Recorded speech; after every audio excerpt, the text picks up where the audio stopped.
Guys, welcome to once again on my YouTube channel by Disha. तो चलिए आज हम लोग अपनी कैश फ्लो स्टेटमेंट की जर्नी को आगे बढ़ाते हैं। इससे पहले वाली वीडियो में हम लोगों ने 3 एक्टिविटी हम लोग को पता है, ऑपरेटिंग, इन्वेस्टिंग और फाइनेंसिंग, बट मैंने आपको ऑपरेटिंग एक्टिविटी का फॉर्मेट बताया था, उसको अच्छे से डिस्क्राइब किया था। आज मैं आपको इस वीडियो में ऑपरेटिंग एक्टिविटी पे क्वेश्चन करके दिखाऊंगी। आज हम लोग जो क्वेश्चन करेंगे वो सिर्फ और सिर्फ ऑपरेटिंग एक्टिविटी पे बेस्ड होंगे। इससे क्या होगा, जब हम लोग सेपरेट एक्टिविटी पे क्वेश्चन कर लेंगे, तब जब हम उन्हें कंबाइन करेंगे तो एक full fledged cash flow statement का क्वेश्चन करना हमारे लिए इजी होगा। तो चलिए स्टार्ट करते हैं।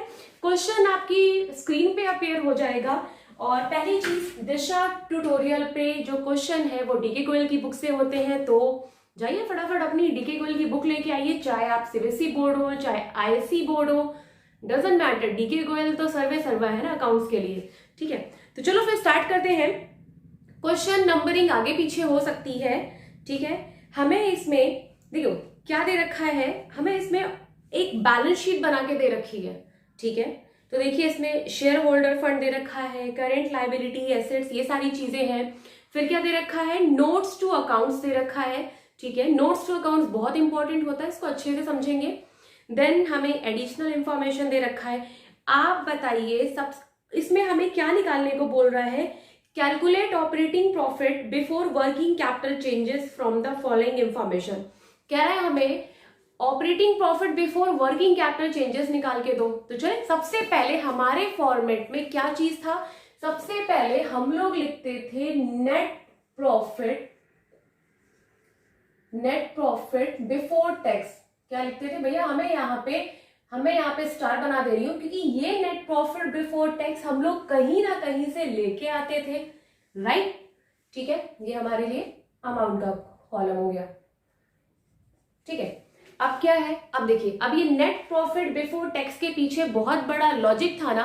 बताइए नेट प्रॉफिट बिफोर टैक्स कैसे निकालते थे। तो सबसे पहले हम लोग लिखते थे प्रॉफिट फॉर द ईयर। क्या लिखते थे, प्रॉफिट फॉर द ईयर। आज मैं आपको बताऊंगी ये प्रॉफिट फॉर द ईयर कहां से लेके आते हैं। तो चलिए जरा अपने क्वेश्चन पे ध्यान दीजिए, जहां पे नोट्स टू अकाउंट्स है, रिजर्व एंड सरप्लस एक हेडिंग पड़ी है, उसके नीचे 2 रिजर्व दे रखे, एक तो है प्रॉफिट एंड लॉस अकाउंट, दूसरा क्या है, जनरल रिजर्व। तो भाई यहाँ पे प्रॉफिट फॉर द ईयर में हम लोग प्रॉफिट एंड लॉस अकाउंट लेते हैं, ठीक है। हमें करंट ईयर, लास्ट ईयर 2 साल की फिगर दे रखी है, तो हमें इस साल का प्रॉफिट लेना है। इस साल का प्रॉफिट मतलब इस साल में कितना प्रॉफिट हुआ, ठीक है। अब आप बोलेंगे मैम करंट ईयर का प्रॉफिट उठा लीजिए, वही इस साल का प्रॉफिट है। नहीं, ये इस साल का प्रॉफिट है ही नहीं। करंट ईयर में बेसिकली आपको जो पीएनएल में जो प्रॉफिट देख रहा है वो लास्ट ईयर से एड बैक होते हुए आ रहा है। तो हमें एक्चुअल में इस साल हमने कितना कमाया वो पता करने के लिए हमें क्या करना पड़ेगा, current year minus last year करेंगे। यस स्टूडेंट, बहुत बार बच्चे क्या करते हैं, प्रॉफिट फॉर द ईयर में पीएनएल का डिफरेंस लेते हैं। नहीं, डिफरेंस लेना और current year minus last year करना बहुत बड़ा डिफरेंस है। तो ध्यान रखेंगे, कभी भी दोनों को माइनस करके नहीं लेना है, हमें डिफरेंसेस नहीं लेना है, हमें लेना है current year minus last year करके। तो चलिए बताइए, करंट ईयर में हमारे पास जो प्रॉफिट एंड लॉस अकाउंट में बैलेंस है वो कितना है, 2,30,000। कितना है, 2,30,000। लास्ट ईयर बैलेंस कितना था, 1,50,000। तो इट मीन्स इस साल का जो प्रॉफिट है दैट इज 80,000। अब आपने देखा, अगर आप डिफरेंसेस ले लेंगे तो आपको ये पता ही नहीं चलेगा कि इस साल आपको प्रॉफिट हुआ कि लॉस हुआ। क्यों, क्योंकि आपकी फिगर तो कभी नेगेटिव में आने वाली नहीं। बट अगर आप current year minus last year करेंगे तो फिगर इट में भी पॉजिटिव और नेगेटिव, ठीक है। तो अभी ये क्या है, ये फेवरेबल है, हाँ भैया हमें इस साल प्रॉफिट हुआ है 80,000 का प्रॉफिट। अब क्या करते हैं, अब हम लोग इसमें ऐड करते थे ट्रांसफर टू रिजर्व। मतलब अगर हमने अपने प्रॉफिट एंड लॉस अकाउंट से किसी अदर रिजर्व में ट्रांसफर किया है तो हम लोग क्या करेंगे, यहाँ पे ऐड कर देंगे। तो देखिए हमें दे रखा है जनरल रिजर्व, इट मींस हमने ट्रांसफर टू जनरल रिजर्व किया था, तो हम क्या करेंगे, ट्रांसफर टू जनरल रिजर्व यहाँ पे ऐड कर देंगे। सेम प्रोसीजर अपनाएंगे, current year minus last year करके, डिफरेंसेस नहीं लेना है स्टूडेंट, ठीक है। तो हमारे पास कितना है, 1,10,000 माइनस 50,000, इट कम्स टू 60,000, ठीक है। उसके बाद हम लोग इसमें ऐड करते थे क्या क्या बताइए, हम लोग इसमें ऐड करते थे प्रपोज्ड डिविडेंड। क्या किसी तरीके का प्रपोज्ड डिविडेंड है? देख लीजिए क्वेश्चन में। नहीं भैया मेरे को तो नहीं दिख रहा है, नहीं है, किसी तरीके का प्रपोज्ड डिविडेंड नहीं है। फिर इसमें हम लोग ऐड करते थे इंटरिम डिविडेंड। क्या किसी तरीके का इंटरिम डिविडेंड आपको दिखाई दे रहा है? तो देख लीजिए, शायद नहीं। तो हम लोगों ने प्रॉफिट फॉर द ईयर लिया, transfer to general reserve add किया, प्रपोज डिविडेंड था नहीं, इंटरिम डिविडेंड था नहीं। अब क्या ऐड करना था हमें? अब हम लोग ऐड करते हैं प्रोविजन फॉर टैक्सेशन। भैया तभी तो हमें मिलेगा कि नेट प्रॉफिट बिफोर टैक्स कितना होगा, मतलब इस प्रॉफिट में से टैक्स लेस हो चुका है। भाई ढूंढ के ऐड बैक कर दो। कौन से ईयर का? वैसे यहाँ पे ऐड करते हैं करंट ईयर का प्रोविजन फॉर टैक्स ऐड कर देते हैं। तो चलिए देखते हैं क्वेश्चन में क्या किसी तरीके का प्रोविजन फॉर टैक्स है। तो देखिए जनरली आपको प्रोविजन फॉर टैक्स वो बैलेंस शीट में शॉर्ट टर्म प्रोविजन की हेडिंग में आपको मिलेगा। तो देखिए नोट्स टू अकाउंट्स में शॉर्ट टर्म प्रोविजन नीचे दे रखा है provision for taxation, current year last year का दे रखा है। तो जब कभी भी स्टूडेंट आपको provision for taxation current year last year का दे रखा होगा, भाई करेंट ईयर का ऐड करोगे। कौन सा ऐड करोगे? करेंट ईयर का। तो प्रोविजन फॉर टैक्सेशन कौन सा ऐड करोगे? करेंट ईयर का। और करेंट ईयर का हमारा प्रोविजन फॉर टैक्सेशन कितना है? That is 1 lakh. तो चलिए मिल गया हमें। तो देखो कितना सिंपल है, अगर कोई रिफंड होता है तो लेस कर लेते हैं, तो ऐसा कुछ है नहीं। तो भाई इन 4 चीजों को ऐड करने का है प्रॉफिट फॉर द ईयर में। जैसे ही ऐड करोगे आपको क्या मिल जाएगा? Net profit before tax. ठीक है, कितना? 8 और 60 140, 140 प्लस 1 लाख दैट इज 2,40,000। यही प्रॉफिट तो अपने को यहाँ पे चाहिए था, तो लिख दो। कितना हो गया? Net profit before tax 2,40,000। अब क्या करना था? अब हमें वो एक्सपेंडिचर जो पीएल से घटने ही नहीं चाहिए थे, तो घट चुका हो तो ऐड बैक कर देते हैं।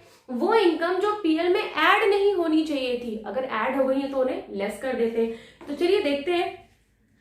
एडिशनल इंफॉर्मेशन में दे रखा है रेंट वॉज रिसीव्ड। भाई ये इनकम है ना, रेंट रिसीव।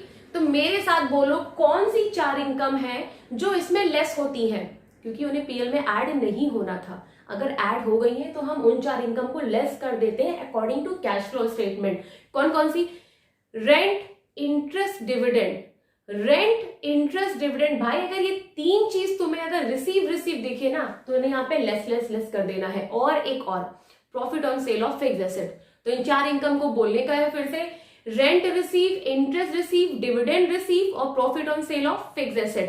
ठीक है, तो हमें क्या मिल गया? Rent receive. क्योंकि इनकम है, अभी एक्सपेंडिचर ऐड करेंगे तो थोड़ी दूर पे लिख देते हैं रेंट रिसीव्ड। तो rent receive, dividend receive, interest received और profit on sale of fixed assets. भाई अमाउंट कितने का? 10,000 पर मंथ। तो पूरे साल भर का कितना हो गया? 1,20,000। चूंकि हमें लेस करना है तो मैं लेस के लिए फिगर क्या दिखाएंगे? ब्रैकेट में। ठीक है, फिर क्या दे रखा है? Bad debt return of. Bad debt क्या है? एक तरीके का एक्सपेंडिचर है और कैश फ्लो के अकॉर्डिंग अगर आपने बैड डेट पीएल से लेस कर रखा है तो यहां आके उसे एड बैक कर देना है। क्या लिखेंगे? Bad debt return of. Bad debt return of that is amount हमारी कितनी है? 25,000। ठीक है, फिर कौन सा एक्सपेंडिचर है? भाई depreciation for the year. Depreciation को तो दूर से दिख जाए ना, उसको पकड़ लो और यहाँ पे एड बैक कर दो। भाई ये खर्चा तो छोड़ो स्टूडेंट, ये खर्चा एक ऐसा खर्चा है जो कि नॉन कैश एक्सपेंडिचर है। मतलब अगर किसी बिजनेस के पास मर्सिडीज है, ऑडी है, जगुआर है, बीएमडब्ल्यू है, भाई अगर वो उनका डेप्रीशिएशन काटने पे लग जाए ना तो 3-4 लाख का तो डेप्रीशिएशन आ जाए। भैया 50 लाख की एसेट्स पे, 50 लाख की कार पे 10% लगाओगे तो 5 लाख का तो डेप्रीशिएशन ही मिल जा रहा है तुम्हें।